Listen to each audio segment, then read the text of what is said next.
នេះជា script សម្រាប់ TikTok Facebook Reels របស់អ្នកចំណងជើងហូកត្រៀមខ្លួនហើយឬនៅដើម្បីស្វែងយល់ពីកន្លែងមួយដែលពិភពលោកហៅថាលំយោននៃមនុស្សជាតិអត្ថបទសូមស្វាគមន៍មកកាន់ប្រទេសអេត្យូពីប្រទេសមួយនៅទ្វីបអាហ្វ្រិកខាងកើតដែលពោរពេញទៅដោយប្រវត្តិសាស្ត្រដ៏ចំណាស់និងវប្បធម៌ដ៏សម្បូរបែបនៅទីនេះយើងឃើញភូមិឋានតូចរីប៉ាយតាមវាលខ្សាច់ជាមួយនឹងផ្ទះដំបូលស្បូវនិងអ្នកស្រុកកំពុងប្រមូលផ្ដុំគ្នា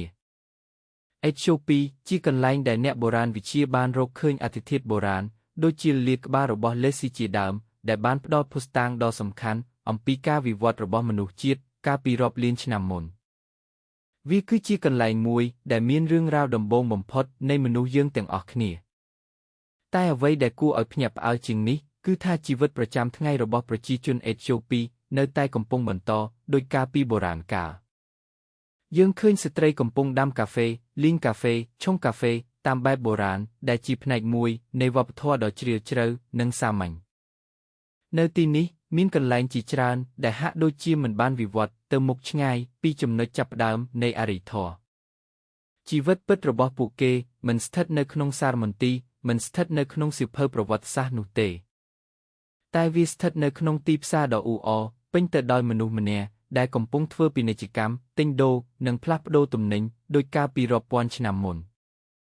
ស្រមៃមើលទៅការធ្វើពាណិជ្ជកម្មដោយគ្មានលុយកាក់គ្រាន់តែប្ដូររបស់របរគ្នាពិតជាពិសេសមែនទីផ្សារសត្វពាហនៈក៏ដូចគ្នាដែរហាក់ដូចជាមានមនុស្សរាប់រយនាក់កំពុងទិញលក់សត្វពែនិងសត្វគោតាមបែបប្រពៃណីដែលជាទិដ្ឋភាពដ៏កម្រសម្រាប់អ្នកនៅសម័យទំនើបក្មេងតូចនៅទីនេះហាក់ដូចជាត្រូវរៀនធ្វើការមុននឹងរៀនធំដឹងក្តីពួកគេរៀនដងទឹករៀនលីទឹកតាំងពីក្មេងពីអណ្ដូងទឹកឬពីទន្លេឆ្ងាយ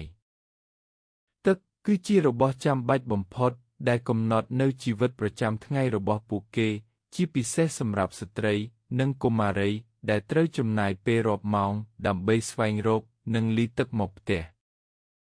ការលីទឹកជាប្រចាំជាកិច្ចការដដែលដែលកើតឡើងរាល់ថ្ងៃជាដំណាក់កាលមួយនៃជីវិតរបស់ពួកគេដែលជាការតស៊ូដើម្បីជីវិតភូមិឋានបុរាណដែលមានផ្ទះដំបូលស្បូវក៏សាងឡើងដោយដៃនៅក្បែរដងទន្លេបង្ហាញពីការរស់នៅដ៏សាមញ្ញនិងការរក្សាប្រពៃណីពីជំនាន់មួយទៅជំនាន់មួយនេះគឺទីផ្សារកុលសម្ព័ន្ធ Keiko ដែលនៅតែរក្សាបាននូវទម្រង់ដើមនៃពាណិជ្ជកម្មនិងវប្បធម៌យ៉ាងខ្ជាប់ខ្ជួនប្រទេសអេត្យូពីពិតជាប្រទេសមួយដែលជាកញ្ចក់ឆ្លុះបញ្ចាំងពីអតីតកាលដ៏រស់រវើកនិងគួរឲ្យចាប់អារម្មណ៍